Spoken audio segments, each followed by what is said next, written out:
이 시간 우리가 함께 읽은 그 본문에서 하나님의 마음에 든 솔로몬의 기도라는 제목으로 하나님의 말씀을 전하도록 하겠습니다. 11월 달 첫 주 특별 새벽 기도회 때에는 사무엘하 중심으로 이스라엘의 통일 왕국 가운데 왕으로 세워졌던 사울 왕과 다윗 왕 중심으로 말씀을 살펴봤는데요. 12월 첫 주가 되어서 또 첫날이 되었는데 특별 새벽 기도 이 기간 동안에는 이스라엘의 10왕들, 영어로는 킹스죠. 이스라엘에 등장했던 왕들이 하나님 앞에 어떤 왕들이 하나님 앞에 선택되어서 쓰임받았고 하나님의 나라가 어떻게 이루어지는지를 이렇게 살펴보는 걸 통하여서 우리가 하나님 앞에 어떻게 믿음으로 서 있어야 되고 어떻게 우리를 통해서 하나님의 일들이 이루어지는지를 한번 은혜를 나누고자 합니다.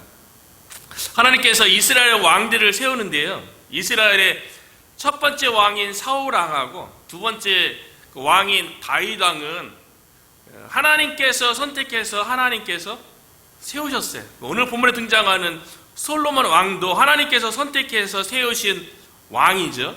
그런데 하나님께서 선택하시고 하나님께서 세우신 왕에 의해서 하나님의 백성인 이스라엘이 다스려지고 하나님의 나라가 이루어져야 되는 것인데 인간적인 욕망에 의해서 인간의 계획과 인간의 뜻에 의해서 세워졌던 모든 왕들은 그 결말이 모두 비참했다는 거예요. 그런 걸 보면 우리의 마음 가운데, 우리의 생각 가운데 우리의 계획, 우리의 뜻, 우리의 욕망은 이루어지는 것이 아니라 오직 하나님의 계획, 하나님의 뜻, 하나님의 선택 되어진 것만이 우리 가운데 온전히 이루어진다는 것을 깨닫게 되거든요.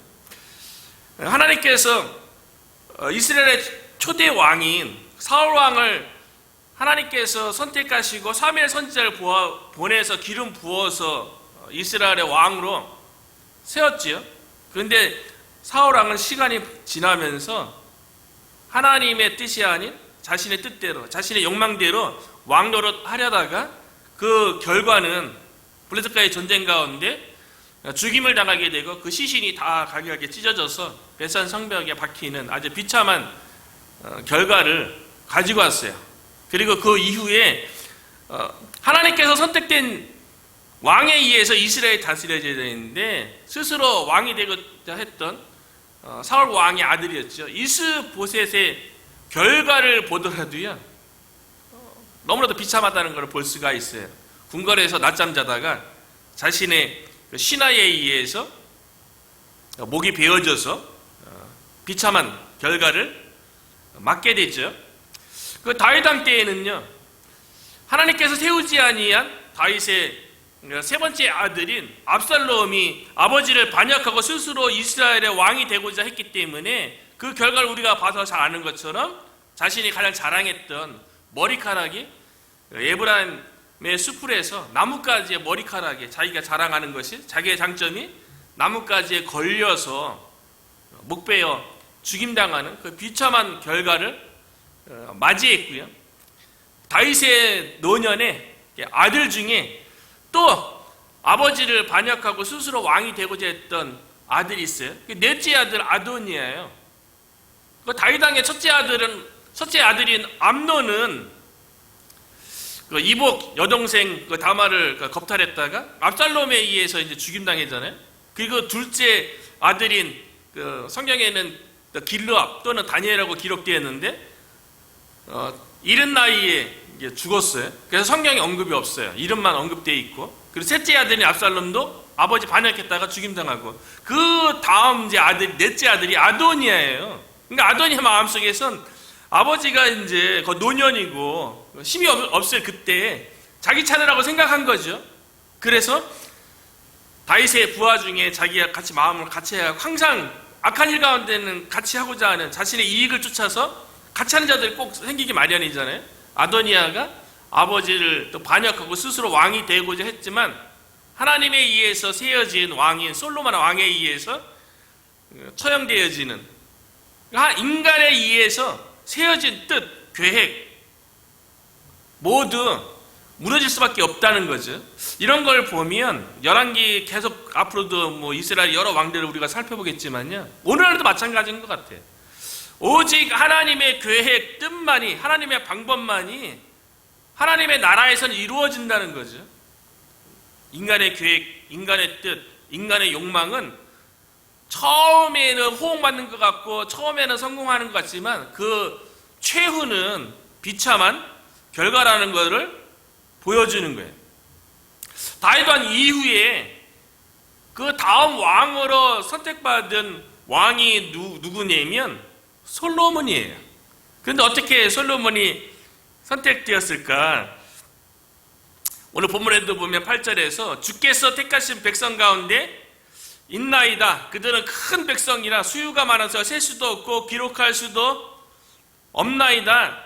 그러면서 하나님 앞에 지혜를 구하는 가운데요, 7절에 보면 나의 하나님 여호와여, 주께서 종으로 종의 아버지 다윗을 대신하여 왕이 되게 하셨사오나, 솔로몬을 다윗 왕 다음에 세우신 분은 하나님이 솔로몬을 왕으로 세웠어요.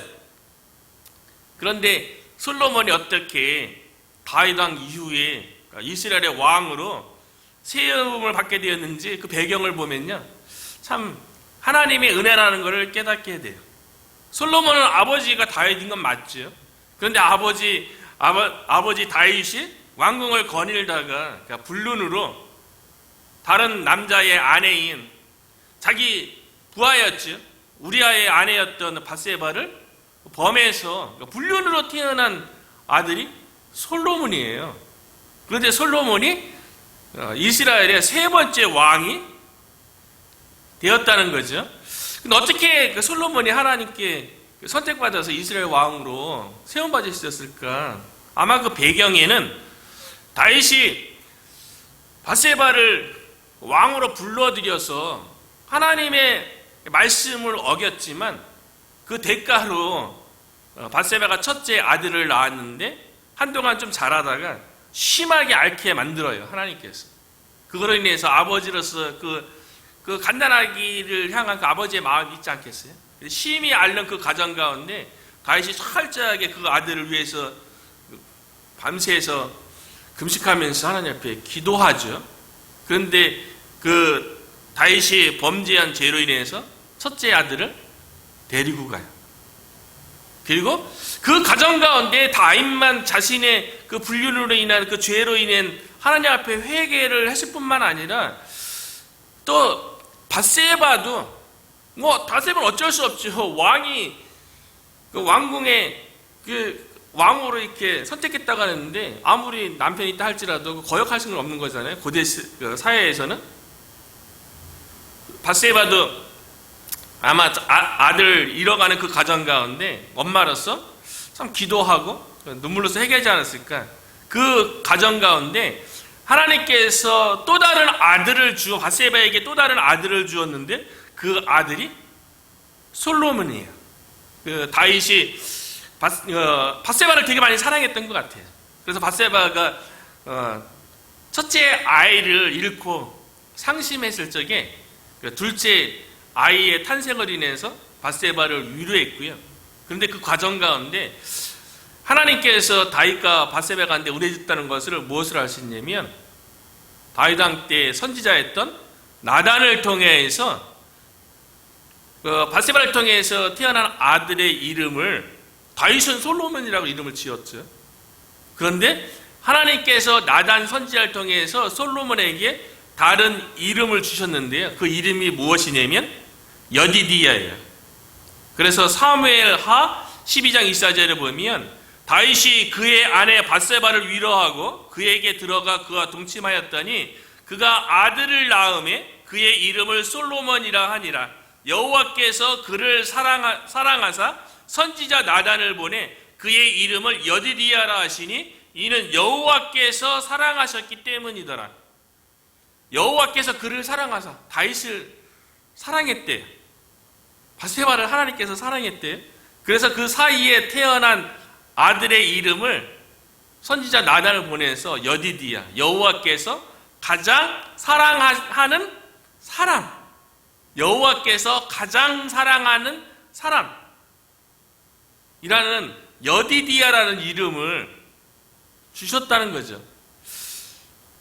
회개 가운데 하나님께서 다윗과 밧세바에게 은혜를 베풀어서 솔로몬이 하나님이 가장 사랑하는 사람으로 태어난 것이 아닌가, 그런 생각이 드는 거죠. 우리가 생각하기에는 불륜 가운데 태어난 아들인데 그 가정 가운데 철저히 회개하고 하나님의 은혜를 입어서 가장 사랑하는, 하나님께서 가장 사랑하는 아들로 솔로몬이 태어나게 됐다는 거예요. 그런데 이 솔로몬이 그렇게 이제 이스라엘의 세 번째 왕으로 세움을 받게 되는데요, 솔로몬 왕을 보게 되면 아버지 다윗 왕을 거의 판박이처럼 그대로 닮은 것을 볼 수가 있어요. 아마 그래서 다윗 왕도 솔로몬을 바라보면서 되게 이렇게 더 많이 사랑했던 그런 마음이 있었던 것 같아요. 야곱도 12아들 가운데 특별하게 자신이 가장 사랑했던 레알의 첫째 아들인 요셉을 특별하게 사랑하잖아요. 다윗도 솔로몬을 특별하게 사랑했던 것 같아요. 왜냐하면 다윗의 배경하고 솔로몬이 많이 비슷하다고 생각했던 것 같아요. 다윗은 아버지 이새의 8아들 가운데 막내잖아요. 그래서 사무엘 선지자가 집에 이스라엘 왕을 선택할 그 자리에 초대도 받는 그 막내로서 들녘에서 목자하던, 가족 중에서 그렇게 중요한 위치에 있지 않았던 그런 자신 가운데 하나님께서 선택해서 이스라엘의 왕이 됐던 것처럼요, 솔로몬은 다윗 왕의 10명의 아들들 가운데 10째예요. 막내이기도 하고 자신이 사랑했던 밧세바를 통해서 얻은 아들이었기 때문에 이런 배경부터가 많이 비슷해요. 다윗이 가족 중에서 주목받지 않는 막내였기 때문에 들녘에서 하나님을 수금을 타면서 하나님을 찬양하고 뭐 시편도 많이 짓고 또 열심히 물매도 던지면서 자기의 양떼를 돌보면서 하나님의 은혜를 입었던 것처럼 아마 솔로몬도 자신의 막내 아들이기 때문에 왕의 아들들 가운데 막내이기 때문에 기회가 가장 적잖아요. 그런 환경 때문에 어쩌면 솔로몬도 아버지 다윗처럼 자신의 연약한 상황, 그 위치 때문에 하나님을 더 바라보고 의지하지 않았나, 그런 생각이 된다는 거죠. 어찌 보면 우리에게 여건이 좋은 환경, 여건이 우리에게 좋은 것이 아니라 우리의 상황이 좀 힘들고 어렵다 할지라도 하나님만 바라보고 의지할 수 있는 환경이 우리에게 더 은혜이고 복이라는 거죠. 그래서 다윗의 신앙을 보면요, 아버지 다윗의 길을 똑같이 따라가는 것을 볼 수가 있어요. 거의 비슷하게 따라가죠. 그래서 우리가 읽은 3절에 보면요, 솔로몬이 여호와를 사랑하고 그의 아버지 다윗의 법도를 행하였으나 산당에서 제사하며 분향하더라, 이렇게 기록되어 있어요.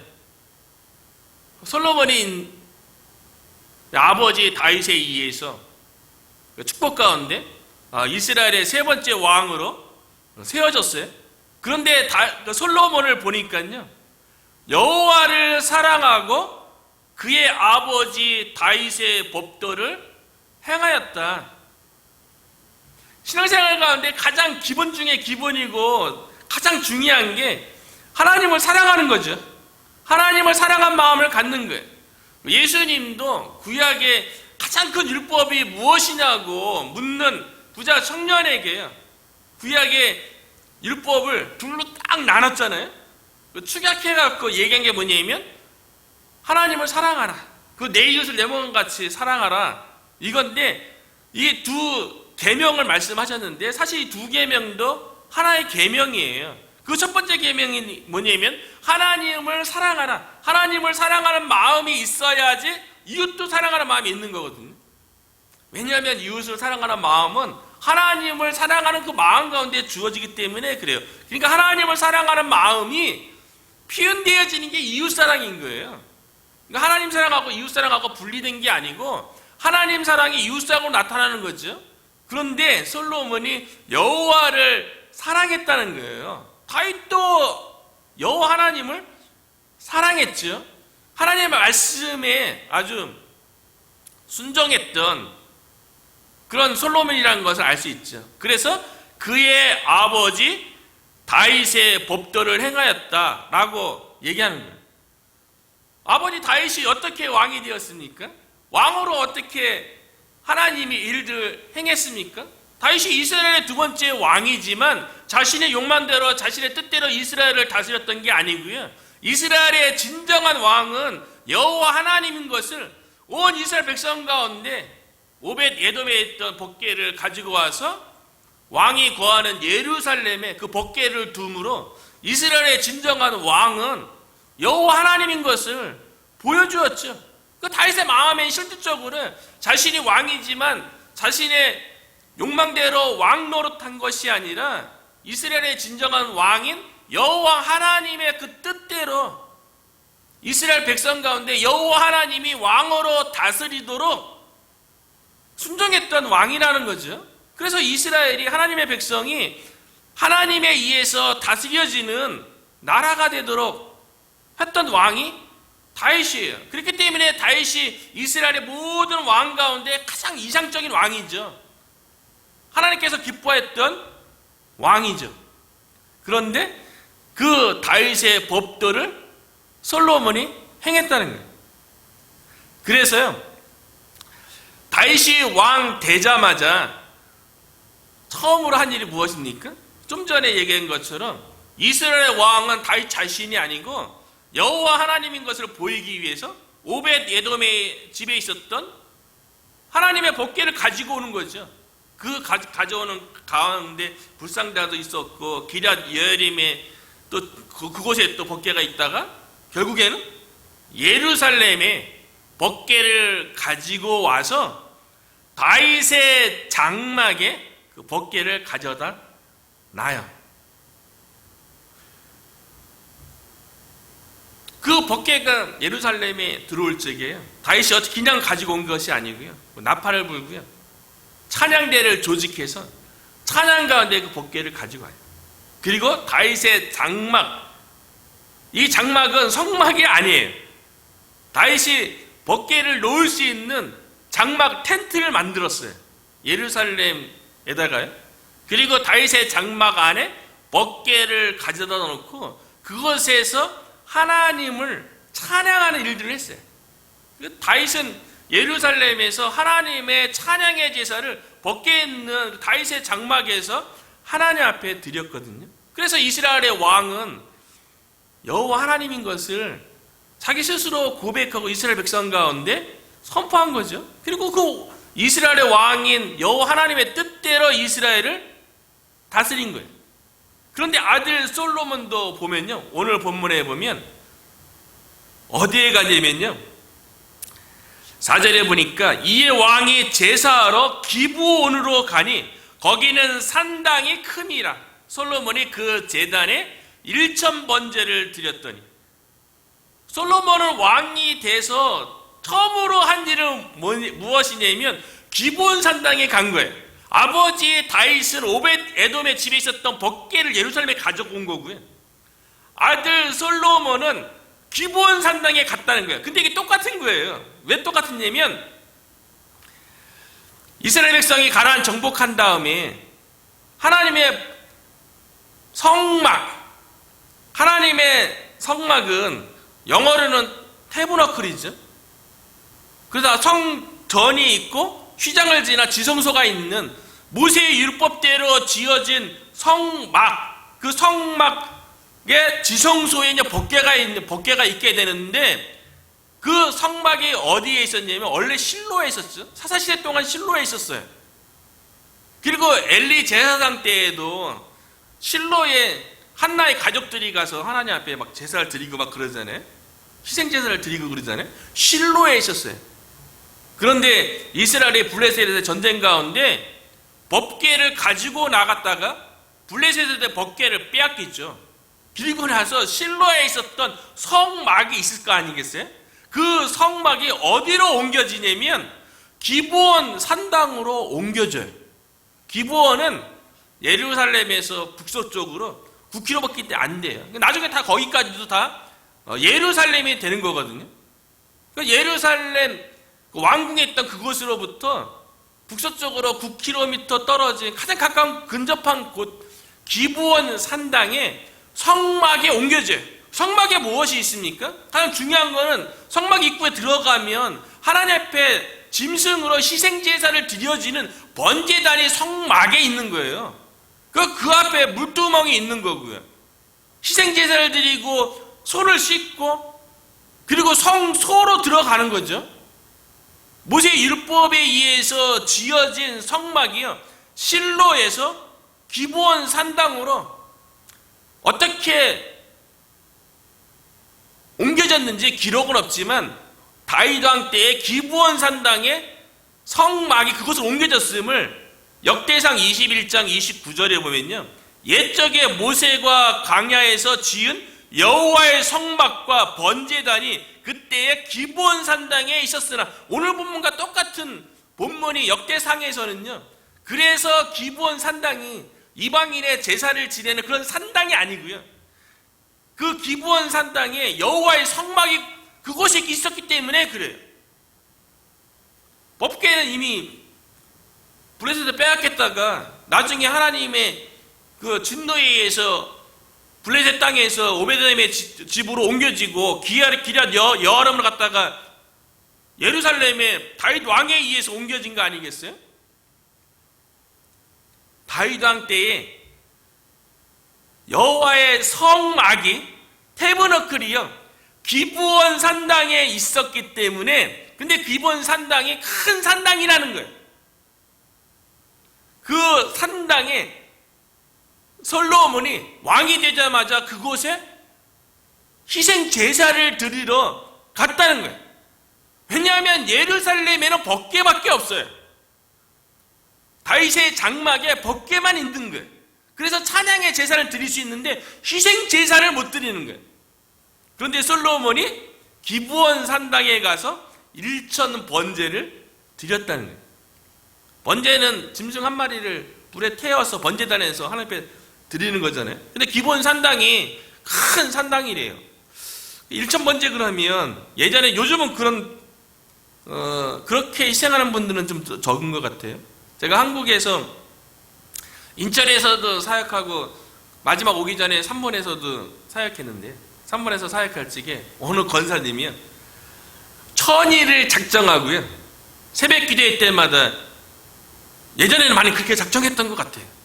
1천 번제라고 그래서 옛날에는 뭐 강제상에다가 헌금에다가 이렇게 헌금을 이렇게 해갖고 자기 소원 적어갖고요, 강제성에 놓고 또 그거 가지고 목사님 옛날에는 많이 기도했어요. 그리고 제가 다 했던 교회는 요즘은 그렇게 안 하죠. 헌금자들이 또 주보에 나오고 또 헌금 올린 사람이 있으면 그거 꼭 예배 시간에 이렇게 기도회 시간에 이렇게 누가 이렇게 드렸다고 기도 제목들 이렇게 하고 나누고 뭐 기도했던 그런 기억이 있어요. 그분이 1000일 동안을 그렇게 하시더라고요. 믿음의 표현이라고 봐요. 그 마음도 참 귀한 마음이죠. 그런데 1천 번제를 드렸다는 것은 1000일 동안 드렸다는 게 아니고요, 1000마리의 양을 잡아서 번제로 번제단에서 하나님 앞에 드렸다는 거예요. 그러니까 1천 번제를 솔로몬이 하나님 앞에 왕이 된 다음에 드렸다는 거는요, 솔로몬의 신앙 고백이죠. 그가 왕으로서 이스라엘을 다스릴 적에 하나님 앞에서 어떠한 마음을 가지고 있는지 다윗 왕과 똑같은 거죠. 다윗은 하나님의 법궤를 가지고 온 거고요, 그래서 다윗의 장막에다가 옮겨놓은 거고요, 솔로몬은 왕이 되자마자 그 마음이 다윗 왕과 똑같은 거예요. 다윗의 법도대로요, 그 마음에 여호와 하나님이 이스라엘의 진정한 왕이라는 것을 그 마음으로 보이기 위해서 신앙 고백으로 기브온 산당에 가서 성막이 있는, 모세에 의해서 지어진 그 성막, 번제단이 있는 그 기브온 산당에 가서요, 큰 산당이니까 1천, 어마어마했겠죠. 한꺼번에 1000마리의 양이 잡아져서 번제단에서 태워져서 번제로 하나님 앞에 드렸다는 거예요. 그러니까 1천 번제를 하나님 앞에 희생제사를 드린 거잖아요. 다윗은 왕 되자마자 하나님 앞에 찬양의 제사를 드렸다면 솔로몬은 왕 되자마자 하나님의 성막에서 희생 제사를 드리고 먼저 시작하는 거예요. 그 기도를 기브온 산당에서 드렸던 그 솔로몬의 그 희생과 그 제사, 그 기도를 그 마음이 하나님께 가 있고 하나님의 마음을 가지고 왕이 되려고 하니까요. 그 마음을 하나님께서 기쁘게 받으시죠. 응답하시죠. 우리도 하나님의 일을 하는 데 있어서 다윗과 솔로몬처럼 하나님을 기쁘게 하고 하나님의 그 마음을 가지고 하려고 하면 우리 가운데도 동일하게 하나님의 응답이 있을 줄로 믿어요. 다윗이 찬양의 제사를 드리고 솔로몬이 일천 번제를 희생 제사를 드리는 가운데 기브온 산당이잖아요. 성막에 있는 곳이잖아요. 근데 그곳에도 하나님께서 인재하셨어요. 참 신기하죠? 하나님의 인재는 성막 안에 있는 지성소의 법궤 위에 그 쉬운 자라고 일컬어지는 두 천사가 날개를 펴서 법궤를 감싸는 그 위에 하나님의 인재가 임하는 건데, 법궤는 다윗의 장막 예루살렘에 있잖아요. 그 기브온 산당에는 성막이 있어요. 그러니까 번제단과 이런 게 있는 거죠. 그랬는데 다윗 왕 때만 그랬던 거죠. 그곳에도 기브온 산당에도 하나님께서 임재하셨어요. 이때만 그런 것 같아요. 나중에 솔로몬이 아버지의 유언이죠. 그리고 하나님의 뜻이기도 한 성전이 지어진 다음에, 솔로몬 성전이죠. 처음으로 솔로몬 성전이 지어진 다음에 다윗의 장막에 있었던 법궤하고 기브온 산당에 있었던 성막이요, 다시 솔로몬 성전을 통해서 합해져요. 근데 그 전에는 기브온 산당에도 법궤가 없었지만 그 가운데 마음이 중요한 것 같아요. 제사를 드리는 사람의 마음이 중요한 것 같아요. 솔로몬이 기브온 산당에서 일천 번제를 드렸을 적에 그곳에 법궤는 없었지만 하나님이 인지하셨어요. 그래서 5절에 보면 기브온에서 밤에 여호와께서 솔로몬의 꿈에 나타나시니라. 하나님이 이르시되 내가 내게 무엇을 줄고 너는 구하라. 솔로몬 왕이 왕으로서 일천 번제를 하나님의 성막이 있는 기브온 산당에서 희생제사를 드리면서 그 마음이 어떠겠어요? 이스라엘의 세 번째 왕으로서 하나님, 내가 하나님께서 어떻게 무엇을 원하시는지, 하나님께서 어떻게 이스라엘을 다스리기 원하는지 그걸 구한 거잖아요. 그런데 그 다윗의 일천 번제 그 희생 가운데, 그 기도 가운데요, 하나님께서 임재했다는 거예요. 그래서 하나님께서 솔로몬에게 꿈에 나타나서 말씀하시기를 내게 무엇을 듣고 너는 구하라. 12월 첫 주간 우리가 첫 일에 특별 새벽 기도회를 하면서요, 우리의 마음이 마치 솔로몬 왕이 기브온 산당에서 일천 번제를 드린 것처럼 우리의 마음이, 사실 그 번제를 드리면서 솔로몬 왕도 같이 드려지는 거잖아요. 우리의 마음이 그 일주일간의 기간 특별 새벽 기도를 통하여서 하나님 앞에 드려지고 우리의 온 마음이 하나님께서 부음바 되어져서 우리가 동일한 하나님의 인재를 경험했으면 좋겠어요. 그래서 하나님께서 저와 여러분을 통해서 이 일주일간의 기간을 통해서 솔로몬에게 임재해서 이야기했던 것처럼 동일한 음성이 우리 가운데 들어왔으면 좋겠어요. 내가 내게 무엇을 듣고 너는 구하라. 이 음성이 단지 일천 번제를 드렸던 솔로몬 왕에게만 하나님께서 들려진 음성이 아니라 우리가 매달 첫 일주일을 하나님 앞에 드리면서 특별 새벽 기도를 드리는 거 아니에요? 우리의 마음을 쏟는 거 아닙니까? 하나님께서 기뻐하는 종이 되려고, 하나님이 기뻐하는 사역을 하기 위해서 일주일에 특별한 시간을 정하고 첫 시간을, 한 달에 첫 일주일을 하나님 앞에 우리가 일천 번제처럼 드리는 거잖아요. 이 기간을 통하여서 동일하게 우리 가운데 하나님께서 임재하여 주셔서 내가 내게 무엇을 듣고 너는 구하라. 이 음성이 저와 여러분에게 동일하게 들려지는 음성인 줄로 또 믿습니다. 그런데 솔로몬이 그 하나님의 임재 가운데 무엇을 구했습니까? 그래서 솔로몬이 두 가지를 구했는데 두 가지 다 거의 똑같은 거예요. 지금 우리가 개역 개정판을 사용하는데 개역 개정은 조금 다르게 번역이 되어 있어요. 두 가지를 구한 게 나오게 되는데 9절에 보니까요. 누가 주의 이 많은 백성을 재판할 수 있사오리까? 듣는 마음을 종에게 주사. 첫 번째는 듣는 마음을 달래요. 듣는 마음. 그러니까 솔로몬은 철저히 하나님 아버지의 뜻대로 하나님의 말씀대로 왕 노릇하기를 원했던 거예요. 그러니까 듣는 마음. 그러니까 솔로몬 왕이 하나님으로부터 들어서 그 말씀대로 이스라엘 백성을 다스리고 싶은 마음이 있는 거예요. 여기는 우리가 가지고 있는 성경에는 듣는 마음을 종에게 주사 주의 백성을 재판하여 선악을 분별하게 하옵소서. 선과 악이 무엇인지 분별하게 달라. 듣는 마음을 주시고 선악을 분별하는 마음을 주십시오. 이스라엘의 왕은 재판하는 역할도 하고요. 이스라엘을 또 재판한다는 것은 다 다스리는 거죠. 그래서 솔로몬 왕이 처음으로 재판했던 그 기록이 있잖아요. 지혜로 재판했던 두 창기인 엄마죠. 엄마가 아들을 놓고 서로 내 아이라고 싸우는 그 재판 가운데 솔로몬이 지혜롭게 그 아이를 반반씩 나눠서 창기인 엄마에게 주라고 그렇게 판결함으로 진짜 엄마가 내가 됐다고, 그러니까 엄마의 마음을 드러내는 걸 통해서 결국은 지혜롭게 판단해갖고 그 아이를 나누라는 그것 때문에 고통스러웠던 그 창기가 진짜 엄마라는 걸 이제 재판 가운데 밝혀주죠. 그런데 지금 우리가 읽는 성경에는 듣는 마음으로 되어 있고요.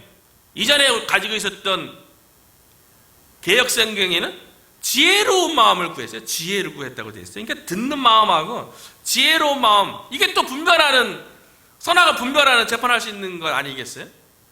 그래서 솔로몬 왕이 1,000번제를 하나님 앞에 드리면서 하나님의 지혜를 구했다고 그렇게 얘기하죠.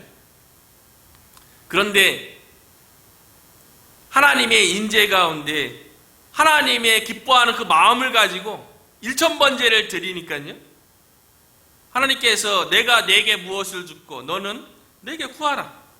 그 구한 게 솔로몬 왕이 자기 자신을 위해서 구한 게 아니고 하나님을 기쁘시게 하는 이스라엘 백성을 잘 다스리기 위한 하나님의 지혜를 구했는데요. 여기에서 하나님께서 솔로몬을 보시고 아버지의 다윗을 보고 느꼈던 그 칭찬을 똑같이 듣게 된다는 거죠. 그게 10절이에요.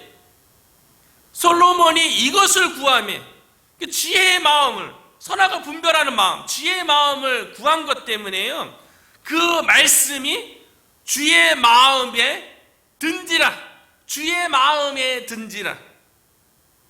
아버지의 다윗은 하나님에 의해서 내 마음에 합한 자다. 그가 내 뜻을 온전히 이루리라. 그런 칭찬을 들었거든요. 내 마음에 합한 자라고 아버지의 다윗은 평가받았는데요, 솔로몬 왕은 하나님 앞에 하나님의 백성을 잘 다스리기 위한 하나님의 지혜를 구한 것 때문에요, 주의 마음에 들었대요.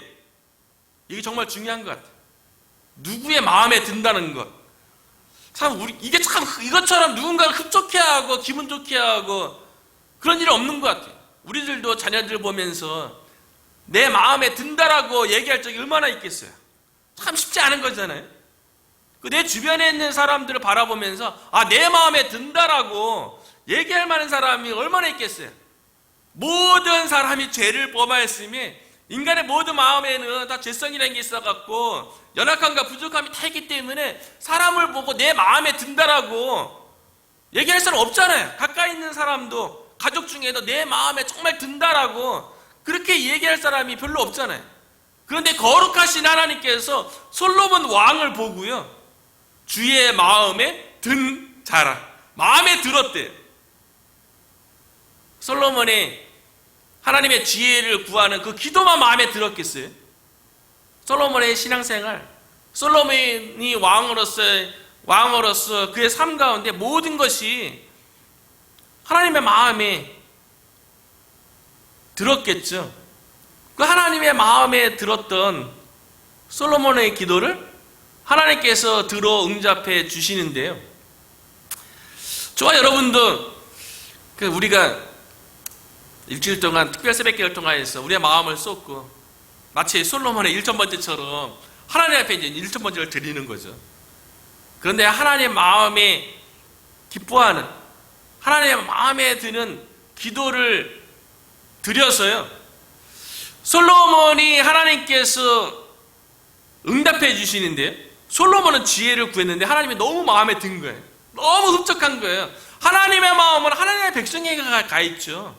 근데 솔로몬 왕이 동일하게 그 하나님의 마음을 헤아려서 하나님의 백성을 하나님의 사랑과 하나님의 뜻대로 다스리기 위해서 하나님의 지혜를 구해주니까 너무 흡족한 거예요. 그래서 하나님께서 솔로몬 왕에게 뭐라고 얘기했냐면요, 솔로몬 왕이 구하지 아니한 장수, 구하지 아니한 부귀 영화, 거기다가 구하지 아니한 모든 왕들 가운데 가장 뛰어난 왕이 되어주시겠다 하는 그런 응답을 받게 되었다는 거예요. 한 주간에 우리가 기도 가운데 우리가 하나님의 마음에 드는, 마음에 흡족해 하는 그런 기도뿐만 아니라 우리의 그런 기도 생활, 그런 우리의 일상생활, 그래서 하나님께서 우리에게 응답해 주시는데요, 하나님 마음 흡족하게 하면요, 나머지 것들을 다 알아서 해주잖아요. 그래서 마태복음 6장 33절에도 보면 너희는 먼저 그의 나라와 그의 의를 구하라. 그리하면 너에게 이 모든 것을 더하시리라. 영어 성경에 보니까요, NIV는 기부로 되어 있고 준다라고 되어 있고요, 킹 제임스 버전은 add로 되어 있더라고요. 더해 주시겠다. 하나님 나라 의 구하면 먹고 마시고 입는 우리의 의식주에 관련된, 우리 생활에 관련된 거는 add로 그냥 주시겠다는 거예요. add, 더해 주시겠다는 거예요. 마치 솔로몬 왕이 하나님의 백성을 잘 다스릴 그 하나님의 지혜를 구했더니만 구하지 아니한 부귀 영화와 더불어 모든 왕들 가운데 탁월하게 하는 그런 은혜를 입었던 것처럼요, 우리가 한 주간에 기도회를 통해서 하나님의 음성을 또 동일하게 들었으면 좋겠어요. 내가 내게 무엇을 듣고 너는 구하라. 그리고 우리가 하나님 앞에 구하되 하나님의 마음에 드는 그런 기도를 통하여서 우리가 구하지 않은 것까지도 우리의 개인의 삶과 우리의 가정 가운데, 우리 워이턴 성도교회 가운데 응답받는 역사가 있기를 주님의 이름으로 축원합니다. 아멘.